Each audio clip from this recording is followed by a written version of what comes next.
Maia Mahan, tudo bem com você?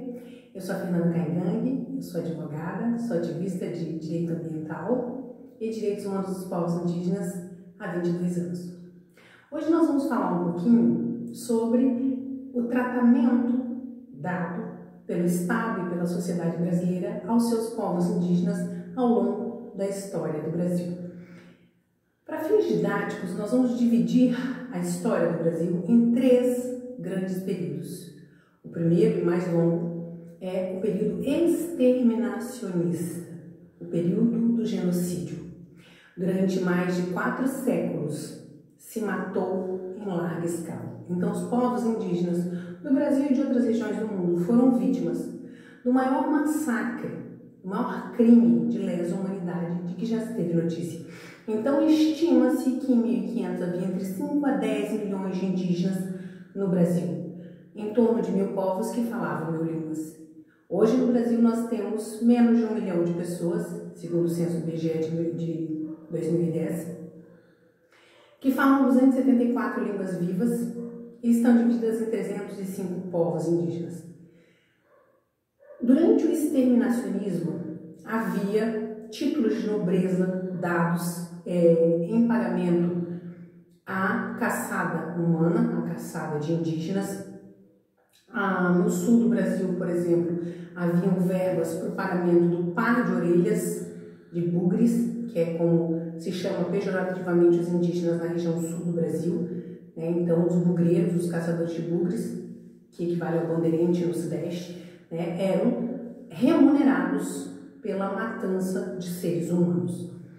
Esse período se estendeu até 1910. Não quer dizer que o genocídio terminou no Brasil, mas a ordem era matar.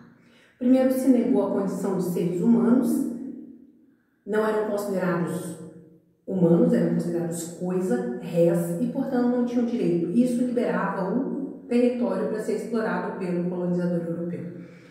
A partir de 1910, com o escândalo e as denúncias internacionais dos massacres contra os povos indígenas, se iniciou um processo de confinamento dos povos indígenas em pequenas reduções dos antigos territórios indígenas e se passou a demarcar essas terras como terras da União.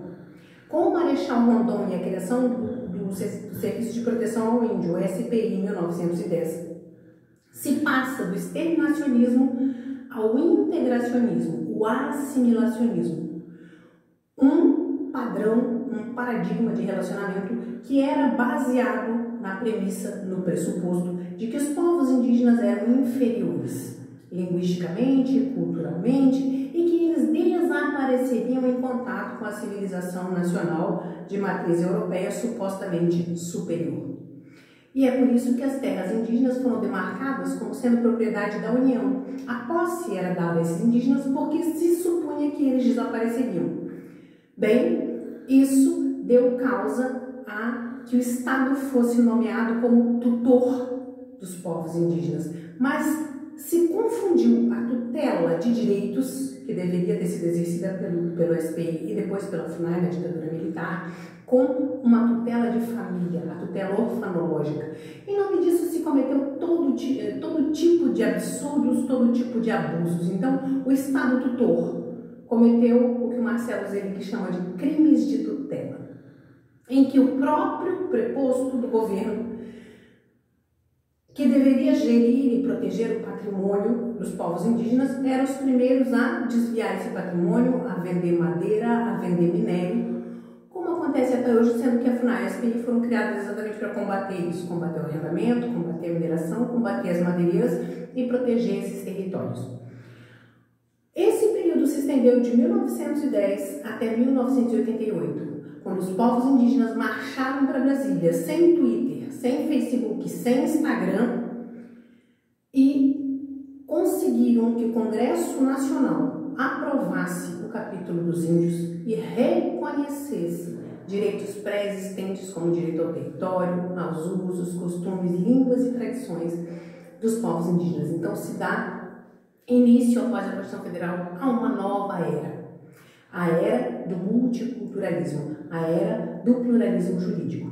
Não quer dizer que os outros paradigmas desapareceram ou foram totalmente erradicados, infelizmente. Nós ainda vemos um Brasil em que um executivo, o presidente do executivo, diz que os povos indígenas precisam ser como os civilizados, como os brancos, né? Nós não queremos ser como uma civilização que faliu e destruiu o planeta em que todos nós vivemos, porque o planeta não suportará a continuidade do consumismo desenfreado que é imposto pelo sistema capitalista. Nós somos povos de baixo carbono, as principais áreas de biodiversidade da Terra estão em territórios indígenas, isso não é por acaso, são estilos de vida. Então, os povos indígenas têm uma lição para ensinar. Nós temos saberes e fazeres que, embora não sejam reconhecidos pela academia, são procurados pelas indústrias farmacêuticas, fitoterápicas, de estética, porque tem uma funcionalidade comprovada e economizam milhões em pesquisa e anos em investimento. Então, a presença de povos indígenas nas universidades é para que nós possamos levar também aquilo que nós trazemos e que elas se convertam em pluriversidades. Nós estamos na década internacional das línguas indígenas declarada pela Unesco, porque a cada 2 semanas desaparece uma língua no mundo. No Brasil, a maior parte das línguas indígenas nunca foi estudada. Então, nós esperamos que o exterminacionismo que começou em 1500 e que não desapareceu completamente, porque nós temos ouro brasileiro vendido com sangue de meninas Yanomami. Nós temos minério de ferro vendido com sangue Krenak. Nós temos soja e trigo plantado e colhido com sangue Caingangue. Nós vendemos um biodiesel, que na verdade é um necrocombustível, porque ele produz morte, porque dentro do biodiesel brasileiro tem sangue Guarani Kaiowá. Então o exterminacionismo não terminou, mas é preciso que nós afirmemos direitos que já existiam antes do Brasil ter as fronteiras políticas que se conhecem. Porque antes do Brasil ser Brasil, nós já estávamos aqui há 11 mil anos. Nós já éramos Pataxó, Caingangue, Javaé, Pancararu, Yanomami, Krenak. Nós esperamos que o Brasil coloque em prática a legislação que nós aprovamos à custa de vidas, à custa de sangue. Nós esperamos que o Brasil valorize, a sociedade e o Estado brasileiro possam valorizar os seus povos e que a diversidade cultural seja um fator de riqueza e não algo a ser exterminado. Foi muito bom conversar com vocês e a gente se vê numa próxima aula. Muito obrigada.